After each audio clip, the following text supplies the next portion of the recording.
Welcome to another exciting engineering video starring your host, me, Mr. Vernon. Today we're going to talk about adding tolerances.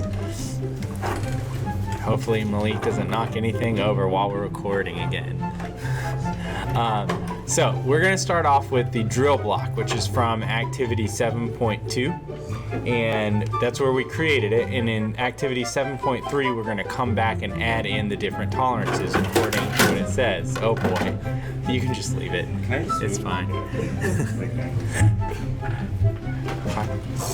All right, so the first thing it asks us to do, who is playing music? All right, so as I was saying, the first thing it asks us to do is to add a bilateral or symmetric tolerance of 0.10 inches for the overall length, width, and depth. Okay, so I've got the overall length already here. Okay, so I'm just going to add in the overall depth and the overall height. Okay, and it wants me to add, actually let's bring that in just a little bit. It wants me to add an overall symmetric tolerance of 0.10 inches. So what I'm going to do is I'm going to double click on here, okay, and from the regular part I'm going to go to precision and tolerance. Okay, I'm going to go to symmetric and I'm going to make it 0.10. Okay, I'm going to hit OK. And then I've got a nice bilateral dimension here, 0.10. So I'll do that same thing for each of these.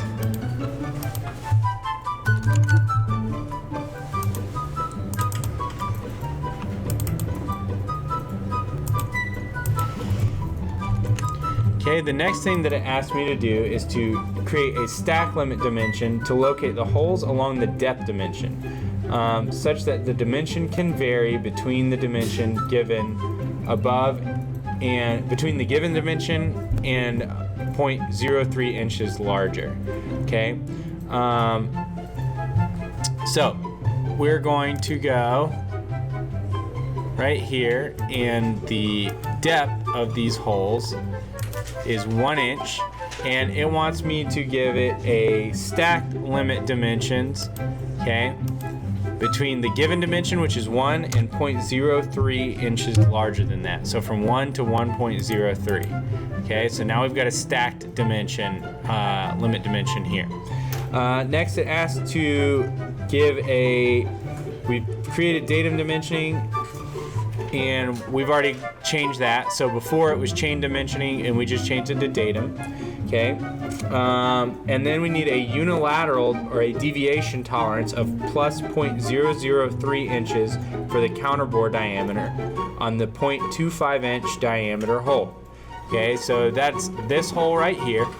Okay, and what we can do in order to create a limit on this one is we're going to double click. We're going to click this little precision and tolerance button. Okay, and then we're going to uncheck use global precision. Okay, and it tells me that I need to have a deviation tolerance of plus 0.003 on the diameter. The diameter is right here. So I'm going to check that off, and instead of symmetric, I'm going to go to deviation, and I want the upper to be plus 0.003. Now, notice that my precision right now is just 2 decimal places, so I need to switch it to 3. So I just click that, and now I hit OK, and there is my unilateral tolerance on that one. Let's move this up just a little bit. Okay. The next thing it asks me to do is to create a bilateral or symmetric tolerance of 0.002 on the 1/2 inch diameter countersunk hole. Okay, so that would be this one. This is the countersink. Double click, go to precision, uncheck global precision, and I need a bilateral of 0.002 for the diameter. So symmetric is good. I want 0.002. I want to change the precision again down to the thousandths. Hit OK.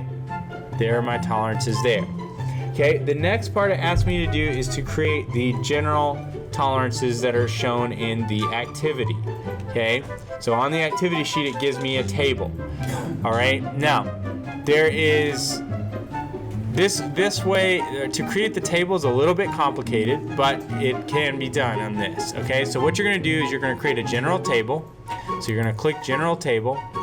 You can import one from Microsoft Excel. So if you were to create one like this, you could import it, but it has some trouble with the symbols. So I'm just going to directly create one.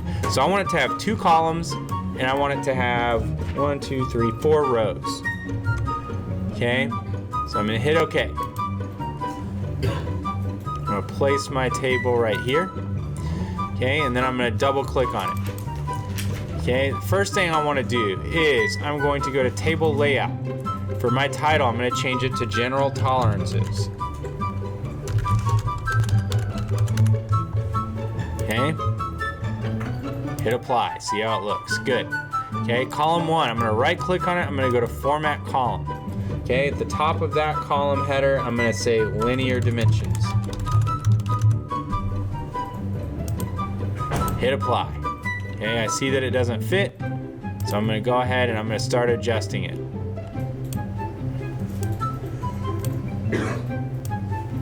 Just get it somewhat symmetric there. Okay, so I'm going to go back in here now. Column 2. Now, if I notice, it just has one thing for the angles, so I'm actually going to make the angles just the title here. So that would be angles equal plus or minus. Here is the tricky part, okay? You're gonna click on the start menu. Give me 1 second, I'm gonna bring it over here. Well, you're gonna click, yes, you're gonna click on the start menu and you're gonna type in the following, char map, okay? Char map brings up a character map. So once you type it in and hit enter into the search bar on the start menu, okay, what will pop up is this, the character map. Okay, so I can use the character map to find things such as degrees or this important one, and I'm gonna just hit copy here, and then I'm gonna hit Control V to paste it. So that's plus or minus, and I want 0.5 degrees. So 0.5, and again, I'm gonna go back to my character map. I'm going to do degrees this time, so I'll get rid of this one, select degrees, and hit copy, and then bring that Control V. Okay, so now I've got that part of my table. I'll hit apply, looks good. Okay, now I can just go in and click these. So for my first one, it's going to be x.x equals, I'm going to go back and get my char map again, and this time I want the plus or minus. Select, copy, Control V, plus or minus, this first one is 0.020. Okay, then I'm just going to go ahead and copy this one into each of the other ones and change them. So I actually don't even need this last, I didn't end up needing this one, so I can do remove row.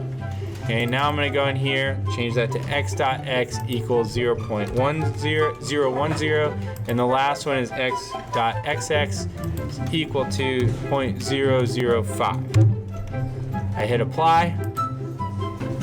Okay, and there are my general tolerances. Okay, so I can move that guy, snap it into place there. So that's how I create tolerances on a drawing file. Okay. That's it for today. We got it under